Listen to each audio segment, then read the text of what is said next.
Hi. So I haven't posted a dream in a long time because I'm lazy and also because sometimes they don't seem interesting, but it's more that they are all interesting. And so I'm really complacent and sort of take them for granted. Most of my dreams are pretty interesting. It takes time to write them down. It takes time to make videos about them. I only do it because I feel like doing it and nobody wants to hear my stupid dream anyway. So I don't know. Sometimes I record them, sometimes I don't, but it has been a while. So I used to not take the time to write out all the dreams because it's like 2 to 4 dreams every day that I'll remember. That's just really time consuming to write them all down. But when I started writing down even the boring ones, I realized something pretty cool. Even if the dream feels really boring and it feels like, oh, that was nothing, that wasn't about anything, as I'm writing it down, a meaning will emerge and I will discover the meaning while I'm writing it down. And it's just the act of writing out the details in longhand that helps me to understand the meaning. And I had a dream like that yesterday, so I'm going to share that one with you. So somebody gave me a antique red sports car. It was just like, here, have this red sports car, have fun with it. And it was very handsome. It was shiny and red with a pristine white interior and a big antique white steering wheel. And I was particularly drawn to the steering wheel because it was the old hard plastic kind. You know, the first kind of plastic that they invented was called Bakelite, and that's what the steering wheels were made out of. They had a metal core with Bakelite plastic coating, and it just felt a certain way. And I remember the feeling of this kind of steering wheel from sitting on my great grandpa's lap, pretending to drive in his Ford truck on a farm in Arkansas. It looked really sharp. This was just a really good looking car. And I don't know much about cars, and I was thinking that in the dream. But this car, I would say it looks like it's from about maybe 1945, 1947, something like that. That was just my best guess. And I suddenly felt inspired to take this car on a road trip all over the Western United States. And this is something that I actually did when I was younger, except it wasn't a sports car, it was a truck that I had. And when I was in high school, on all the major breaks, like the long ones, Christmas and spring break, I would drive my truck all around the Western United States when I was 16, 17, 18. I went on a lot of trips all by myself, just me and my truck. So that's what I felt inspired to do with the sports car. Just me in the car, out on the open road, just driving around, seeing the sights. And it felt really good to daydream about this adventure and,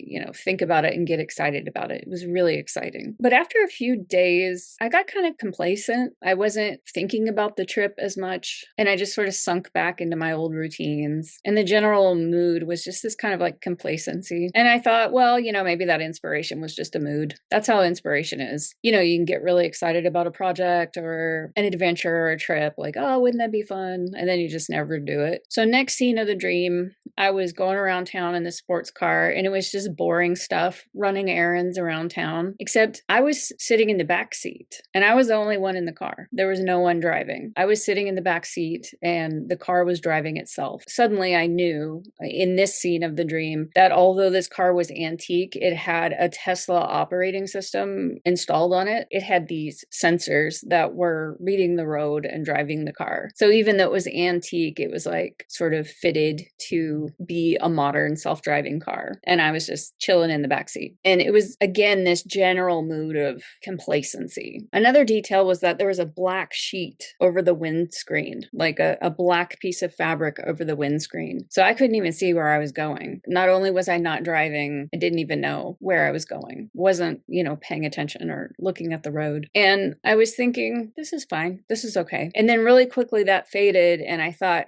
no, this is not okay. I should be the driver. And I quickly scrambled over to the front and got in the front seat. And my thought was that I was going to pull the car over and remove the black sheet and disable the self-driving mechanism. And then I woke up about the time I had decided to pull over and take off the black sheet. So as I was writing out this dream, the first thing that jumped out at me that clued me into the meaning of the dream was when I was looking at the car and I was thinking, looks like it's from 1940. 1945 or 1947. And I suddenly realized that sounds familiar. I'm 47 for a few more weeks anyway. So this car in some way represents me. And that was an unlock. And I suddenly realized the car represents my body. Everything fell into place. Recently, in real life, in the second week of January, I finally went to the doctor and got a checkup. And I had been putting it off for a really long time because I knew that I wasn't taking care of my body. So I didn't want to go get my blood work and see the results because I didn't feel good about the level of responsibility that I was taking. I have not been a good steward of my body. And so I was actually nervous about the blood work.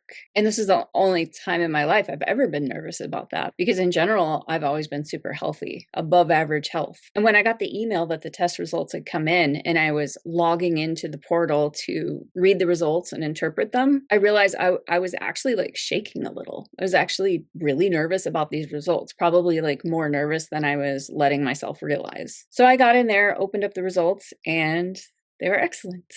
I am a super healthy person. Even though I have not been the best steward of my body, I'm doing great, super healthy. So that was a relief. It was like this sense of relief and freedom. It was a feeling similar to the way the sports car felt.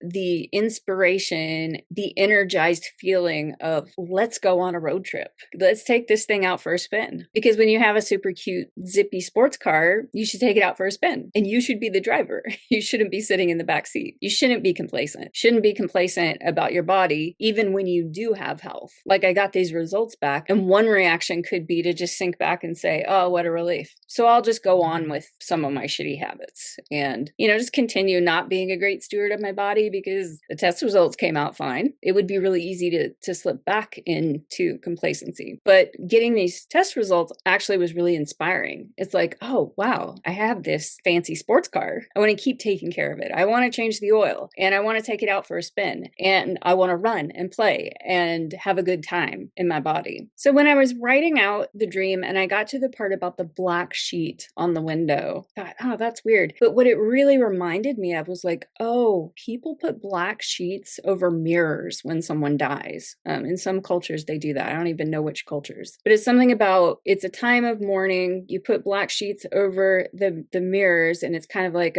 maybe like a time of reflection or something, or like introspection, something like that. I should probably look that up. So I don't know exactly how that fits in, but I mean, could literally be referencing death.